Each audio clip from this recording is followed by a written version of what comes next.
Super excited to connect with you guys today. I want to tell you the truth. I want to tell you the truth about what everybody else isn't going to tell you about the book creation, launch, all the things. I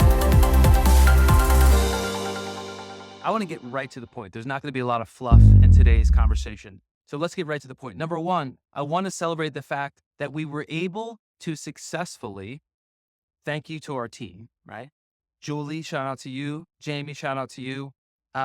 We were able to successfully create a #1 bestseller on Amazon. Amazing. Amazing. We're excited. We're grateful. We're excited. We're relieved.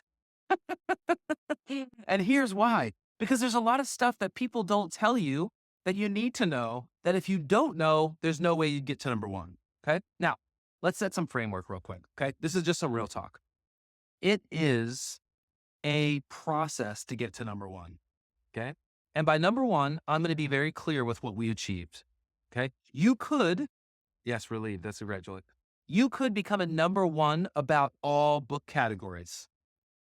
Okay. It's kind of like being winning the gold medal in decathlon at the Olympics, right? There's 10 different events and you're #1. We didn't go for that #1.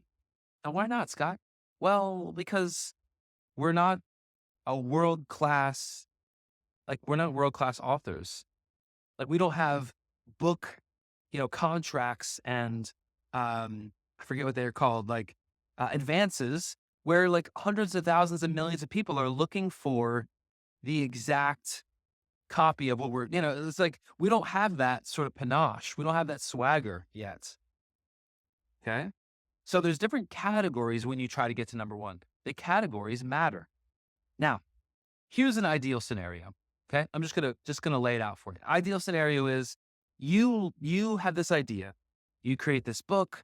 You write this book with all the heart and all the passion, all the desire and all the, I'm going to change the worldness that goes into writing a book, because you can't go to sleep at night until you make sure that you get this book out into the world. Okay. I love that. I love that. That was not this. That was not this. This, for us personally and collectively as a team and collectively with our client, Justin Casper and the rest of the Casper Renewables team, was simply to communicate, don't miss this, to communicate the fact that they had a unique differentiator in the marketplace. It was unique. They wanted to change the way the solar industry did things. And I won't go into all the details, but it's unique. Okay.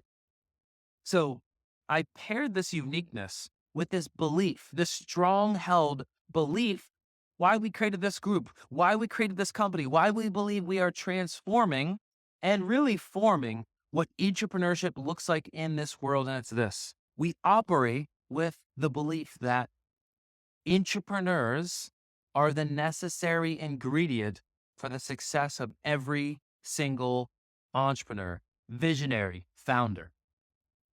Well, Scott, that's Super Bowl. Why would you even consider to believe something like that? And here's why. It's not a one-person show. It's not a one-woman show. It's not a one-man show.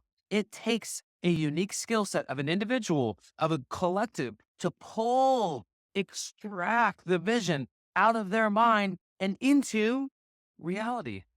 Now, can they do it themselves? Of course they can. But has anyone else ever tried to do too many visionary things at once and not any specific one gets done to its best extent? Yeah, all of us, right? Every single one of us. So we wanted to partner with the value proposition, the unique differentiation that they have in the marketplace, and the transformation, sort of reformation, if you will, of what they wanted to do to the industry. The solar industry has a bad rap. They wanted to bring truth to it. The solar industry is all about over-promising and under-delivering. They wanted to bring truth to it. So we created the book from a myth to a truth perspective. Okay? Super simple. Now, we created the book with those mindsets in place, with that framework in place, with AI, with ChatGPT. Now, I know some of you are not going to love that idea. That's okay. You're entitled to your opinion. I'm not trying to change the world with this specific model. I'm trying to elevate a business in a market, a localized market, South Florida, to differentiate themselves from all their other competitors while simultaneously creating thought leadership about something they've already created thought leadership for. They've already stepped into the fact that their differentiation sets them apart, but they don't have the means or the ability because they're electrical contractors to go and market themselves, to be thought leaders. So we partnered with them in that. Okay. That's kind of number one. So that sets the frame. We're not creating like memoirs of our soul. I think those things are important. That's not us. Okay. We're creating booklets. It was 138 pages, I think, to create differentiation in a marketplace and thought leadership with that specific brand, with that specific organization, and that specific solar, in this case, industry. Okay. We have other potential clients that are looking for pest control and HVAC. And you might say, Scott, that sounds boring. Well, you're entitled to that opinion. But here's what I can tell you. There's no chance that anybody in those industries are writing books on how to transform it. Right? It's all word of mouth stuff, which is valuable, but that's neither here nor there. Okay. The behind the scenes look is this. When you create a book, there is an algorithm, just like there's an algorithm here on Facebook, just like there's an algorithm on Instagram. There's an algorithm. You got to play by the rules. If you don't, guess what? There's zero chance that you're gonna actually launch that book to any success rate. And by success, man, we can unpack that like in a crazy amount of detail. But what I would say is our goal was we wanted the authors, right, which is Justin and I, to be, and the book to be a bestseller. So what does that look like? What I didn't recognize going into it is like Amazon's got all these categories. Think of it like a huge accordion that just kind of goes, right? There's all these categories. And there are certain predictabilities, data that Amazon has that tells you, hey, this category, this is how many searches are in this category every single day. This is how much you need to sell this many books in this particular category or based off of this specific keyword in order to potentially rank in the top 10. You get to choose those categories. Now, I can hear some of you are like, well, that sounds like cheating. Okay.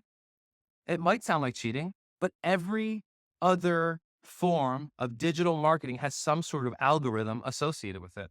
This is just Amazon's version of the algorithm. So we choose the top 3 categories. And thanks to Julie and Julie's, all of Julie's contacts that have made this happen, we choose the top 3 categories that are highest likely for us to succeed. Now, I'm not going to lie. When I saw these, I was like, hold on. So you mean to tell me we only need 12 book sales in this one category to potentially rank in that area? And that's the truth, right? So you don't need to sell thousands of copies of a book necessarily. What you do need to do is, the big secret is, you need to squeeze that buying window really tightly.